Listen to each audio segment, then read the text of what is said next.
నంద్యాల జిల్లా బనగనపల్లె నియోజకవర్గం కోవెలకుంట్లలో మినీ మహానాడు అట్టహాసంగా జరిగింది. ఆంధ్రప్రదేశ్ రాష్ట్ర ఆర్&బి శాఖ మంత్రి బీసీ జనార్దన్ రెడ్డి ఆధ్వర్యంలో ఈ కార్యక్రమం నిర్వహించారు. స్వర్గీయ ఎన్టీఆర్ విగ్రహానికి బీసీ జనార్దన్ రెడ్డి పూలమాల వేసి నివాళులర్పించారు. ఈ కార్యక్రమంలో మండలాలు, గ్రామాల్లో ఉన్న సమస్యలను ప్రజలు మినీ మహానాడులో మంత్రి బీసీ జనార్దన్ రెడ్డి దృష్టికి తీసుకువచ్చారు.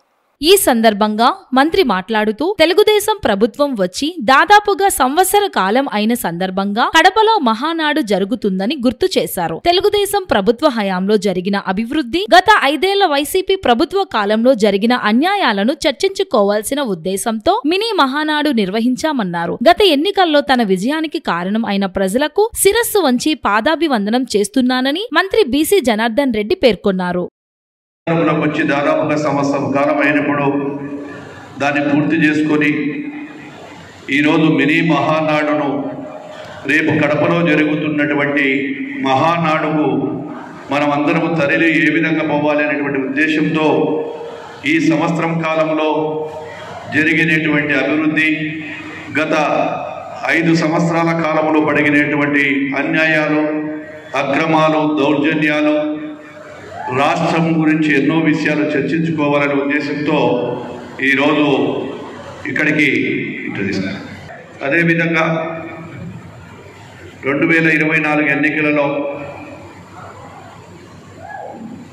తెలుగుదేశం పార్టీ కుటుంబ సభ్యులు, కార్యకర్తలు, నాయకులు ఏదైతే అరాచక పాలనను గుర్తుపెట్టుకొని ఏది ఏమైనా మనము తెలుగుదేశం పార్టీ జెండాను రాష్ట్రంలోనూ ఇటు నియోజకవర్గంలోనూ రెపరెపలాడించాలి, మళ్ళీ గెలవాలి అని చెప్పి కసిగా పనిచేసి వారందరూ కూడా నేను కాదు క్యాండిడేట్ బీసీ జనార్దన్ రెడ్డి కాదు, అక్కడ తెలుగుదేశం పార్టీ అధినేత చంద్రబాబు నాయుడు కాదు, మేము కార్యకర్తలం అని చెప్పి నిలబడి మీరందరూ ఈరోజు ఈ స్థానంలో నేను ఉన్నాను అంటే, ఈరోజు ఒక మంత్రి స్థానంలో నేను ఉన్నాను అంటే దానికి కారణం మీరు. మీ అందరికీ కూడా శిరస్సు వచ్చి పాదాభివందనం చేసుకుంటూ నన్ను గెలిపించిన ప్రతి కార్యకర్తకు నా యొక్క గెలుపును మీకు అంకితం చేస్తా ఉన్నాను. బనగానపల్లె నియోజకవర్గ ప్రజలకు, నాకు ఓట్లేసిన ప్రజలకు, ప్రతి ఒక్కరికి కూడా నా గెలుపును అంకితం చేస్తూ ఉన్నాను. అదేవిధంగా మీరు ఇచ్చినటువంటి స్ఫూర్తితో, మీ గెలుపుతో రాష్ట్ర ముఖ్యమంత్రి పెద్దలు, పూజ్యులు, గౌరవనీయులు శ్రీ నారా చంద్రబాబు నాయుడు అతి ఉన్నతమైనటువంటి మంత్రి పదవి ఇచ్చి ఒక ఆర్&బి శాఖనే కాదు, అయ్యేంటే రాష్ట్రంలో 2వ స్థానంలో ఉండేటువంటి పదవి. దాని గురించి చాలా మందికి తెలియదు. జనరల్గా అటువంటి పదవి వారి కుటుంబ సభ్యులకు, ఎవరికో చాలా సీనియర్లకు ఇస్తూ ఉంటారు. అటువంటిది నా మీద నమ్మకంతో మీ అందరి నన్ను గెలిపించినందుకు బనగానపల్లె నియోజకవర్గాన్ని గౌరవాన్ని నిలబెడుతూ ఆ రోజు మంత్రి పదవి ఇచ్చినటువంటి ముఖ్యమంత్రి గారికి కూడా పాదాభివందనలు, లోకేష్ బాబు గారు కూడా ధన్యవాదాలు తెలియజేస్తా ఉన్నాం మా ప్రజలు ఇచ్చినందుకు మంత్రి పదవి. ఇక